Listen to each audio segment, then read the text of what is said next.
Bom dia, paz. Do livro do Charles Spurgeon, né, devocional. Então, o tema é O Senhor põe à prova o justo, Salmo 11:5.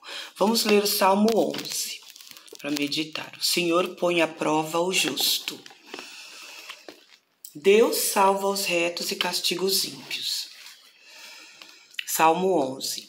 No Senhor confio, como dizeis, pois, a minha alma, foge para a tua montanha como pássaro? Porque eis que os ímpios armam o arco, põem as flechas na corda, para com elas atirarem as ocultas, aos retos de coração. Na verdade que já os fundamentos se transtornam. Que pode fazer o justo? O Senhor está no seu santo templo, o trono do Senhor está nos céus. Os seus olhos estão atentos e as suas pálpebras provam os filhos dos homens. O Senhor prova o justo, mas a sua alma aborrece o ímpio e o que ama a violência. Sobre os ímpios fará chover laços, fogo, enxofre e vento tempestuoso. Eis a porção do seu copo, porque o Senhor é justo e ama a justiça, o seu rosto está voltado para os retos. Vou ler também as notas do rodapé. 11:1-7. No Senhor confio. Este salmo repreende os que aconselham a fuga ou a transigência quando princípios bíblicos estão em jogo.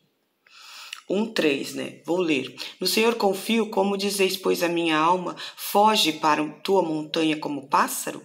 Porque eis que os ímpios armam arco, põem as flechas na corda, para com elas atirarem as ocultas aos retos de coração. Na verdade, que já os fundamentos se transtornam. Que pode fazer o justo? Então, os que estão em fuga, não é?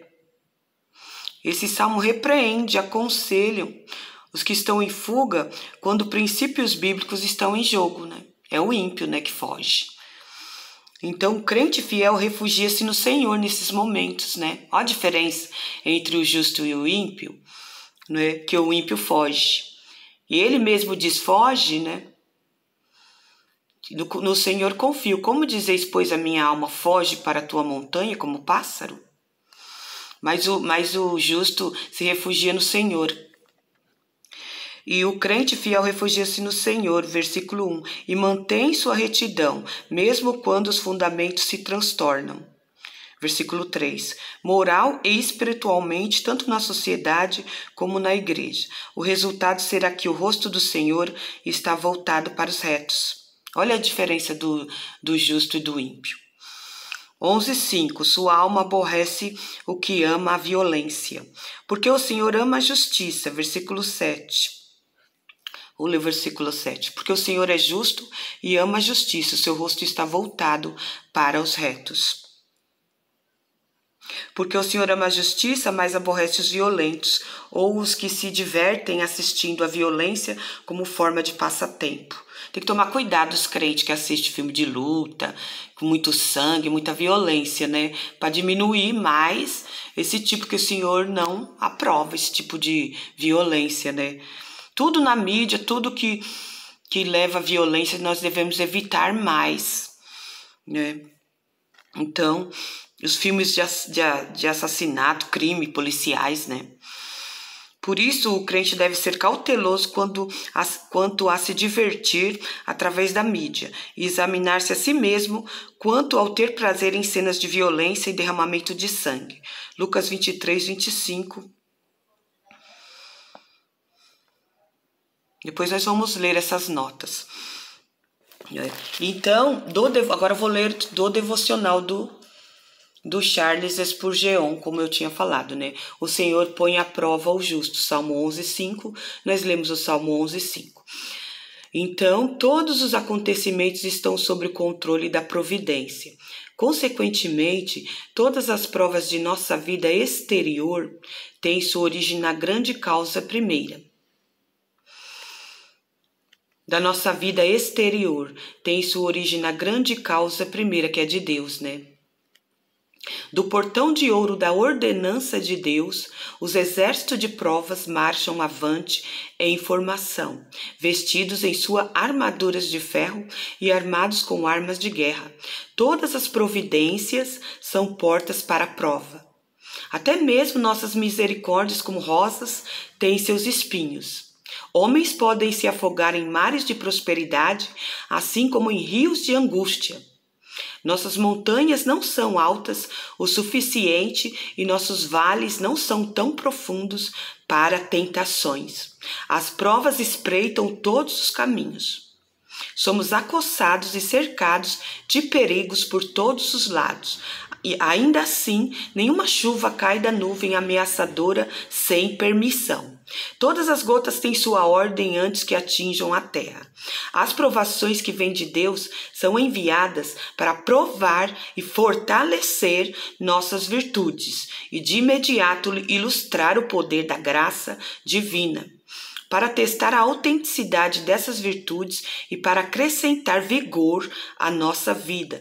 Nosso Senhor, em sua sabedoria infinita e seu amor superabundante, valoriza a fé do povo de Deus a tal ponto que não os separará dessas provações pelas quais a fé é fortalecida. Você jamais teria a preciosa fé que agora o sustenta se ela não fosse provada pelo fogo. Você não teria as mesmas experiências, né? Que ele está querendo dizer. Você é uma árvore que nunca teria criado raízes tão profundas se o vento não o tivesse sacudido de um lado para o outro e feito você agarrar-se firmemente às preciosas verdades da graça, da aliança. O bem-estar mundano é inimigo da fé. Afrouxa as articulações da bravura santa e estira os tendões da coragem sagrada. O bem-estar mundano, né? O balão nunca sobe antes que suas cordas sejam cortadas. A angústia executa este trabalho lancinante para a alma que crê. Enquanto o trigo dorme confortavelmente na casca, é inútil para a humanidade. Ele deve ser debulhado para que seu valor seja conhecido. Portanto, é bom que Jeová prove o justo, pois isso faz crescer em riqueza em Deus. Lembrando da ostra, né? Que ela sofre antes para fazer aquela joia, né? Ela, dentro dela tem uma areinha e ali aquela areinha vai incomodando, ela vai liberando, né? Liberando até formar aquela joia, né? Assim é o justo quando é provado, né? E assim somos nós. Todos os dias do justo é dia de prova. Não existe um dia que você não seja provado para ser aprovado, né? Você viu que o Charles Spurgeon falou? O Senhor põe à prova o justo, Salmo 11, 5. Agora, do Billy Graham, né? Sobre as bem-aventuranças, ele fala, apesar das felicidade, apesar das perseguições. Jesus Cristo falou francamente com seus discípulos a respeito do futuro. Ele nada escondeu deles. Ninguém pode jamais acusá-lo de dolo. Ninguém pode acusá-lo de obter a lealdade dos homens, fazendo promessas mentirosas. Por meio de uma linguagem inequívoca, ele lhes disse que o discipulado cristão envolve uma vida de abnegação, em que o cristão carrega sua cruz mortificadora. Jesus pediu que os que quisessem segui-lo calculassem criteriosamente o custo do discipulado, a fim de que não voltassem as costas para ele, quando tivessem de enfrentar o sofrimento e as privações. Jesus advertiu a seus discípulos que o mundo haveria de odiá-los. Eles seriam como ovelhas no meio de lobos. Eles seriam detidos, açoitados e conduzidos à presença de governadores e reis.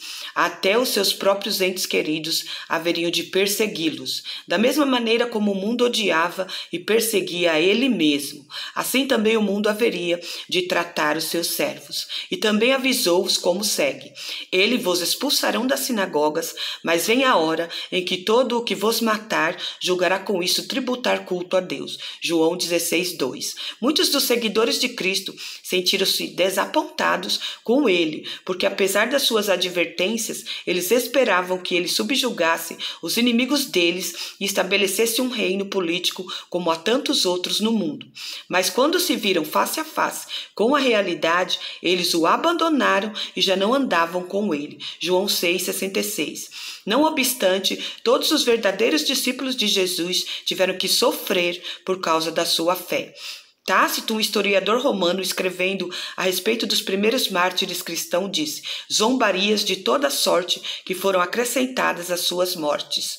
Cobertos com peles de animais, eles eram despedaçados pelos cães e pereciam, ou foram cravados em cruzes, ou foram condenados a chamas e morreram na fogueira, para servirem de faixas de iluminação à noite, quando o dia se acabava. Nero ofereceu os jardins de seu palácio para o espetáculo. Quão verazes foram as palavras de Paulo aos cristãos primitivos. Através de muitas tribulações, nos importa entrar no reino de Deus. Atos 14:22. Então, essa é a meditação, né? O cristão é provado. E pelo fim você viu quantos foram parar na arena, nas covas dos leões, né? Açoitado. O cristão não passa um dia sem sofrer, né? Então, a diferença do justo para o ímpio, né? Então, muitas vezes as coisas ficam misturadas e o ímpio até fica se comparando com o justo, né? Porque todos nós somos iguais, a chuva que cai sobre o justo cai sobre o ímpio. A diferença é o Espírito Santo, né? A diferença é que o justo sofre tudo e para ser aprovado, ele é provado. E o ímpio não.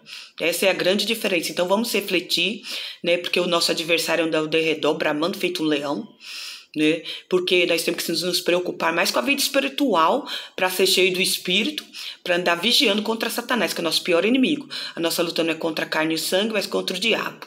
E vamos orar, porque nós temos três tipos de inimigo: nós mesmos, o mundo e o diabo. Então vigia aí, eu espero que você tenha sido edificado nessa manhã, né? Então, que Deus possa abençoar seu dia e te dê vigilância em oração também.